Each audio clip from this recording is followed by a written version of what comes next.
नमस्कार, मैं रमाकांत उपाध्याय, नव समाचार गुड़गांव से आपके समक्ष आज संयुक्त किसान मोर्चा जो कि पुलवामा में शहीद हुए उन जवानों को लेकर आज ये लोग आज कैंडल मार्च निकालेंगे और यहाँ से ये हम इनसे जानेंगे ये कहाँ तक पहुँचेंगे।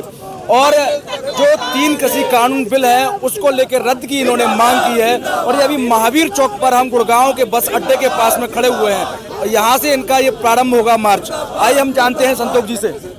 संतोष जी, आप कहाँ तक जाएंगे और ये आज कैंडल मार्च जो निकाल रहे हैं उसको लेके आप मुझे थोड़ा बताएं कि आपका ये मार्च रूट क्या रहेगा और कहाँ से कहाँ तक पहुँचेगा। आज पुलवामा में जो जवान शहीद हुए थे और किसान आंदोलन के दौरान जो किसान शहीद हुए हैं उनकी याद में आज ये कैंडल मार्च निकाला जा रहा है। ये यहाँ महावीर चौक से शुरू करके सदर बाज़ार से होते हुए सोना चौक जाएगा, सोना चौक से गुरुद्वारा रोड होते हुए मोर चौक से स्वतंत्रता सेनानी हाल के पास शहीद स्मारक तक जाएगा और वहाँ पर इकट्ठे होकर शहीदों को, शहीद जवानों को, शहीद किसानों को श्रद्धांजलि दी जाएगी। आज 2 साल हो गए हैं पुलवामा अटैक को हुए, लेकिन सरकार आज तक ये नहीं पता कर पाई कि इतनी भारी मात्रा में जो RDX विस्फोटक वहाँ पर ले जाया गया था। सरकार तो पाकिस्तान चिल्लाती रहती है कि पाकिस्तान ने किया है। किसी ने भी किया, सरकार ये बताए आया कहाँ से, लेकिन सरकार आज तक ये बता नहीं पाई कि इतनी भारी मात्रा में विस्फोटक कहाँ से आया और ये सरकार की कमी की, जो सिक्योरिटी की कमी की वजह से। संतोष जी का कहना है कि पुलवामा पर जो घटना हुई 360 किलोग्राम ये कहां से आ गया RDX, इसकी मांग को लेकर सरकार ने अभी तक कोई भी जांच नहीं कर पाई है और इस पर ये लोग इसी के रूप में अपने किसान भाइयों के लिए और जवानों के लिए ये उस याद में आज 3 कृषि कानून को लेकर ये यहाँ मार्च निकाल रहे हैं। आइए हमारे साथ में डॉक्टर सारिका जी, हम सारिका जी से जानेंगे इसके और क्या उद्देश्य हैं।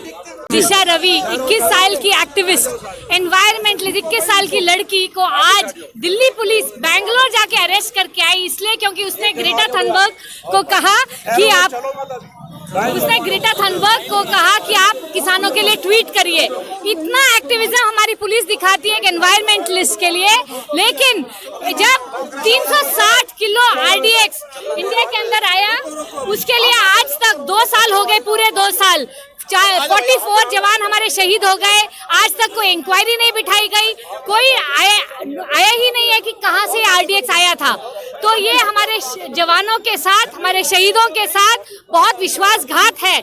अगर ये पुलिस इतनी मेहनत करके एक एक्टिविस्ट को पकड़ सकती है। डॉक्टर सारिका जी, आप शिक्षित हैं, आप जानते हैं कि देश के अंदर काफी खुफिया एजेंसी हैं, फिर भी उसके बावजूद भी इसे सरकार पता नहीं कर पा रही है, तो क्या कहेंगे आप सरकार? कश्मीर जैसी जगह में जहाँ पे हमारा सबसे ज़्यादा पुलिस फोर्स और आर्मी है, वहाँ पर इतनी बड़ी घटना अगर हो गई तो आज तक NIA ने कभी इस पर इंक्वायरी क्यों नहीं की? आज 2 साल होने को आए हैं।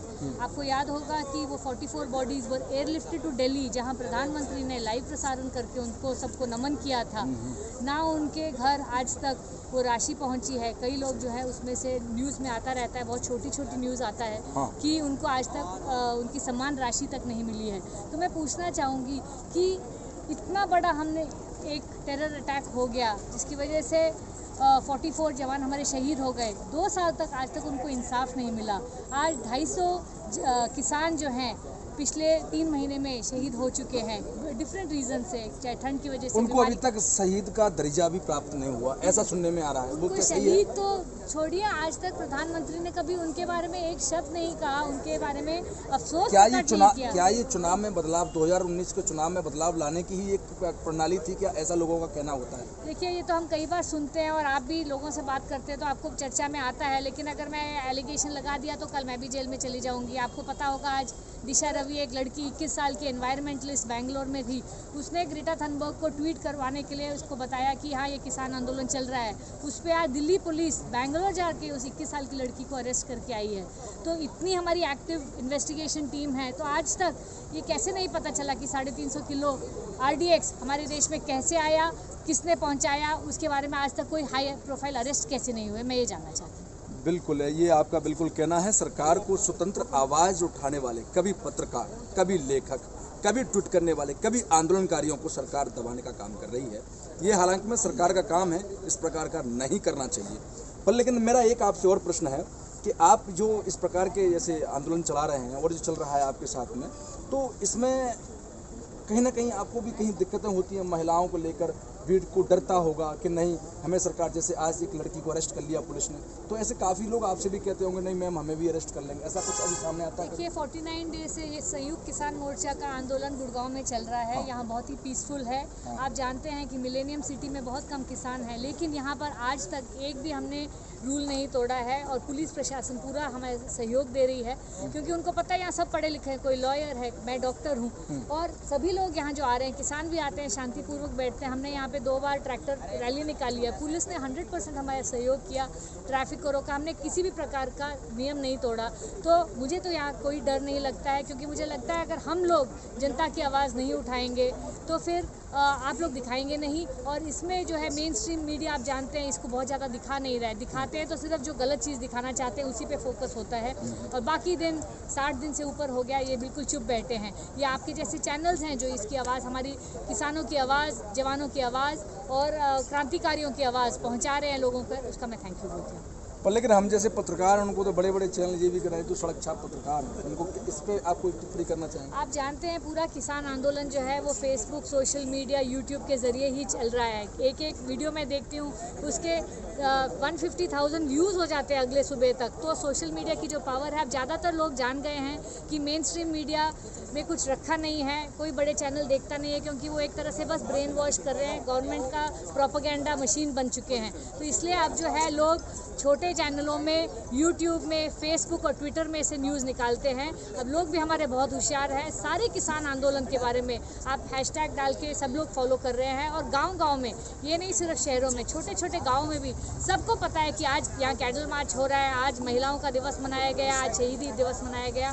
तो ये आप सबके चैनल्स का बहुत योगदान है इसमें। पुलवामा पर शहीद हुए 44 जवानों की शहादत के लिए सरकार ने अभी तक कोई भी नियम नहीं निकाले हैं। उन जवानों के परिवारों के घरों का भी आज तक कहना है और कि उन्हें अभी तक सरकार की तरफ से कोई मदद नहीं मिली है, ऐसा सुनने में आता रहता है।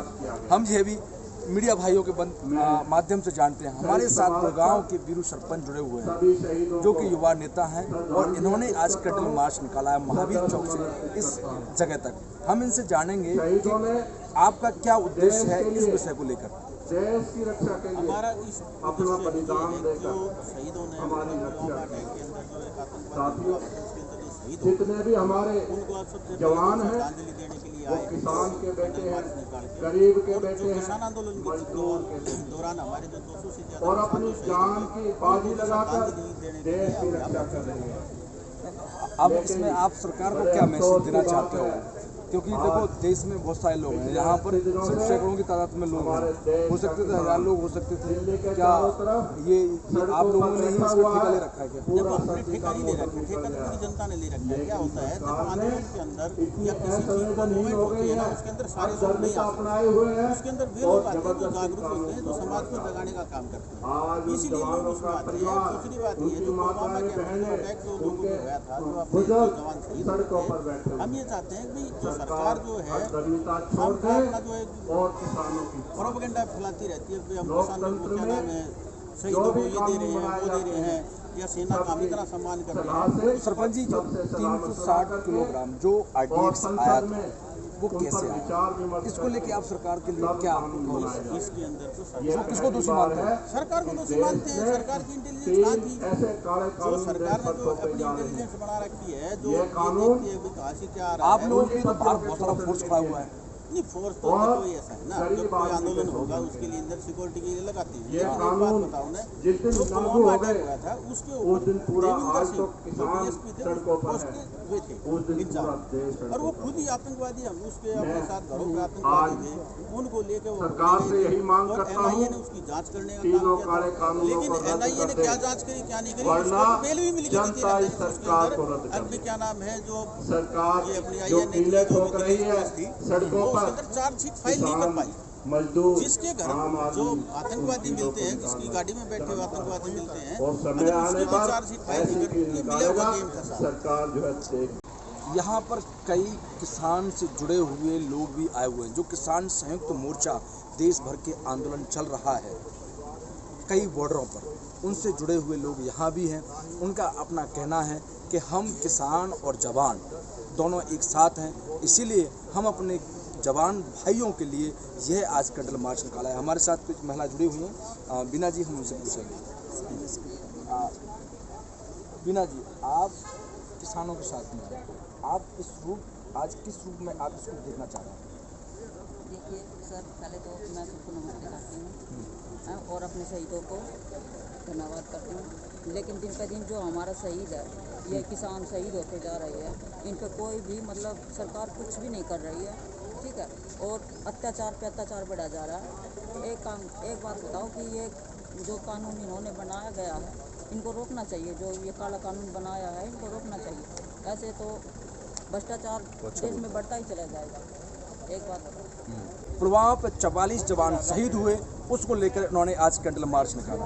हमारी कुछ समय पहले इनसे बात हुई थी, हम इनसे जानेंगे कि इसके पीछे आप लोगों का क्या उद्देश्य है।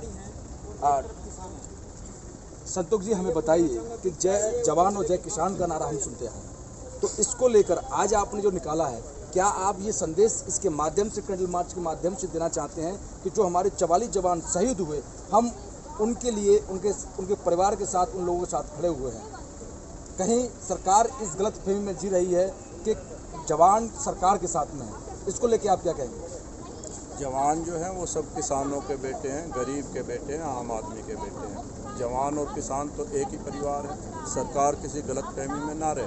आज जो जवान शहीद हुए हैं उनको श्रद्धांजलि देने आए हैं, जो किसान आंदोलन में शहीद हुए हैं किसान, उनको श्रद्धांजलि देने आए हैं। और ये एक ही परिवार है। सही मायने में ये देश है ही किसानों का, जवानों का, आम आदमी का, गरीब आदमी का। और सरकार जो है पूंजीपतियों के कहने से, वो भी 2-3 बड़े घराने हैं पूंजीपति, उनके कहने से सिर्फ ये कानून थोप रही है जनता पर। सरकार ने कोई विचार विमर्श करके या किसानों से पूछ के नहीं बनाए। किसानों की मांगे दूसरी थी।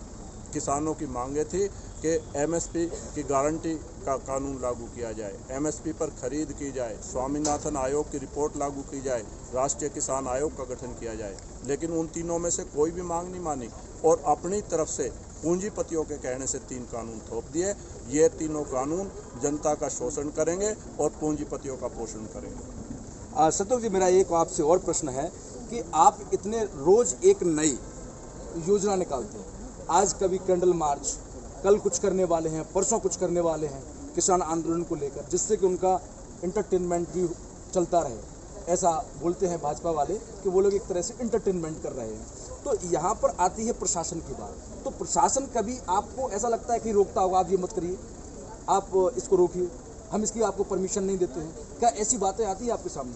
नहीं, शुरू में तो प्रशासन ने काफ़ी दिक्कतें खड़ी की थी, लेकिन क्योंकि हम शांतिपूर्वक है, हमारा धरना प्रदर्शन, हमारे जो भी कार्यक्रम है शांतिपूर्वक है। संविधान में प्रत्येक व्यक्ति को अधिकार है कि शांतिपूर्वक अपना वो धरना प्रदर्शन कर सकता है और हम अपना शांतिपूर्वक सभी कार्यक्रम कर रहे हैं।